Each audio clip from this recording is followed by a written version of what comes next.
நியமம் ஈமத்தோட பங்கு அதுதான் முதல் படி. அதுதான் ரொம்ப முக்கியமான அஸ்திவாரம். மனிதன் உண்மையாகவே மனிதனாக இருக்கக்கூடிய இடம். என்ன மனிதனாக இருக்கக்கூடிய இடம்? மனிதன் அப்ப மனிதனா இல்லையா அப்படின்னா, மனித போர்வையில் இருக்கக்கூடிய நீங்கள் என்ன தன்மையில், என்ன குணாதிசயத்தில் நீங்கள் இருக்கிறீர்கள் என்பதுதான் முக்கியம். என்ன குணம் உங்களுக்குள்ள இருக்கு? ஒரு மனிதன் முழுமையாக மனிதனாக மாறிவிட்டாலே, மனிதத்தன்மை மனிதத்தன்மையை அடைந்து விட்டாலே இறைவன் அடைவது மிக சுலபமாகிவிடும். அப்பொழுது அந்த மனிதத்தன்மை ஏற்படுவதற்கு குணங்களில் வேறுபாடு மிக முக்கியம், ஏற்பட வேண்டியது.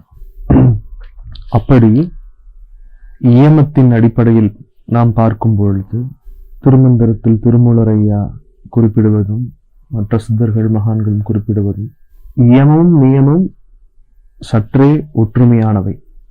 அப்படி ஏமத்தின் அடிப்படையில் பார்க்கும் பொழுது கொலை தொழில் புரியாதவன், எந்த உயிர்களையும் நேசிக்கக்கூடியவன், மனமாசு அகன்றவன், பிறர் பொருளை அபகரிக்கும் எண்ணம் இல்லாதவன், அறநெறியில் பயணிப்பவன், எந்த விஷயம் ஆராய்ந்து பார்த்து நடுநிலைமையை வகிப்பவன், திருடாதவன், கல் குடியாதவன்,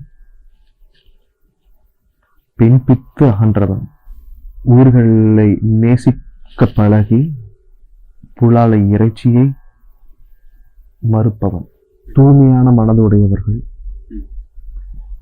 என்றும் அன்பே வடிவாக இருக்கக்கூடியவர்கள், கருணை இல்லம் கொண்டு இருக்கக்கூடியவர்கள், தானே உண்டு கழிக்காது பிறருக்கு அளிப்பவர்கள், அளவான உணவை புசிப்பவர்கள்,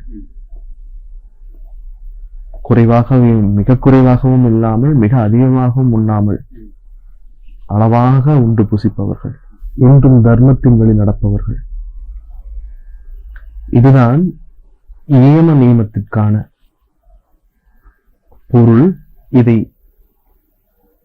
இந்த இரண்டையும் மிக சுருக்கமாக கூறினால்,